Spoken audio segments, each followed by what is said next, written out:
Lastly చెప్తున్నారండి గీత మహాత్మ్యంలోని, ఏకం శాస్త్రం దేవికి పుత్ర గీతం.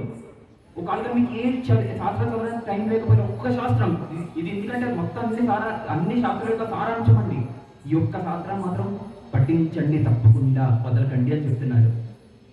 అంటే అసలు ఎందుకండి అంత ఇదే అని అంటే, జనరల్గా చూడండి, మనకి సపోజ్ మన ఇంట్లో ఏమైనా కొత్త యంత్రాయం కొనుక్కున్నాం అనుకోండి, ఏమైనా మెషిన్, ఏమైనా కొత్త మెషిన్ కొనుక్కున్నాం అనుకోండి, మనం ఏం చేస్తాం, మనం సపోజ్ వాడడానికి రాలేదు అది కొత్త ఇనిషియల్గా మన ఇంట్లోనే ఒక పాతకాలమైన వాషింగ్ మిషన్ ఉందనుకోండి, మనం ఇప్పుడు కొత్త ఏ మోడల్ వాషింగ్ మిషన్ ఒకటి తెచ్చుకున్నాం అనుకోండి, automatic washing machine, front load, ఇంకా దానికి వెరైటీ స్పెసిఫికేషన్స్ ఉన్నాయి, అందులో ఆర్టిఫిషియల్ ఇంటెలిజెన్స్ కూడా ఉంది, అన్ని అలా కొత్త ఒక వెరైటీ యంత్రం తెచ్చుకున్నాం అనుకోండి, మనం ఏం చేస్తాం, జనరల్గా మనం వాడడానికి రాకపోయి ఉంటే మనం ఏం చేయాలి? అప్పుడు మనకు వాడడానికి రాకపోతే కంపెనీ వాడు, కరెక్ట్, ఎగ్జాక్ట్లీ మేడం చెప్తున్నారు, కంపెనీ వాడు ఒక మాన్యువల్ ఇస్తాడు, మనకు ఒక ఇన్స్ట్రక్షన్స్ ఇస్తాడు, ఇలా ఫాలో అవుతే ఇలా చేయాలి, దాని బట్టి ఈ యంత్రాన్ని ఎలా యూజ్ చేయాలి అని చెప్పి ఒక మాన్యువల్ ఉంటుంది కదా.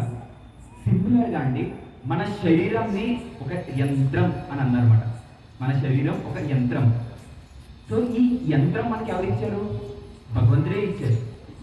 భగవంతుడే భగవద్గీతలో చెప్తున్నాడు, సర్వ యోనీషు కౌంతేయ మూర్తయ సంభవంతియ తాసం బ్రహ్మ మహద్యోని అహం బీజం ప్రదాపిత. ఆయన ఏమంటున్నారంటే, అహం బీజ ప్రదాపిత, నేను మీ శరీరాన్ని ఇచ్చాను, మీ జీవానికి ఇచ్చింది నేను అని చెప్పి శ్రీకృష్ణుడు చెప్తున్నారు భగవద్గీతలో. సో ఈ మెషిన్, మనం సపోజ్ మన ఇంట్లో ఎప్పుడైతే మెషిన్ వస్తున్నాం, వాషింగ్ మెషిన్ వస్తున్నాం, మనం ఎవరు పడితే వాళ్ళ నేర్చేసుకుంటామా? నేర్చుకోం కదండి. ఏదైతే కంపెనీ మనకి ఆ వాషింగ్ మెషిన్ ఇస్తుందో ఆ కంపెనీ వాళ్ళే మనకి ఒక మాన్యువల్ ఇవ్వాలి, ఆ మాన్యువలే మనం ఫాలో అవ్వాలి. అదే దాన్ని బొనఫైడ్ అంటాం కదా. బొనఫైడ్ అంటే అదే ప్రాపర్ మాన్యువల్ అని చెప్పని. ఎవరో ర్యాండమ్గా దొరికిన పక్కన ఎవరో వీధి మీద వెళ్తున్న అబ్బాయిని అడిగిస్తామా? మనం అడగం కదండి. ఒక పర్టికులర్ మాన్యువల్ ఇస్తారన్నమాట. ఎవరైతే సృష్టించాడో వాడికే కరెక్ట్గా తెలుసు, అన్నీ తెలుసు ఏది ఎలా వాడాలి అని చెప్పి, ఎందుకంటే వాడే సృష్టించారు కాబట్టి. అలాగే మన శరీరాన్ని సృష్టించిందండి శ్రీకృష్ణ భగవంతుడు. సో ఆ భగవంతుడే మనకి చెప్పాలన్నమాట, ఎలాగ ఈ శరీరాన్ని యూజ్ చేయాలి అని చెప్పి. అది ఎగ్జాక్ట్గా ఈ భగవద్గీత అంటే.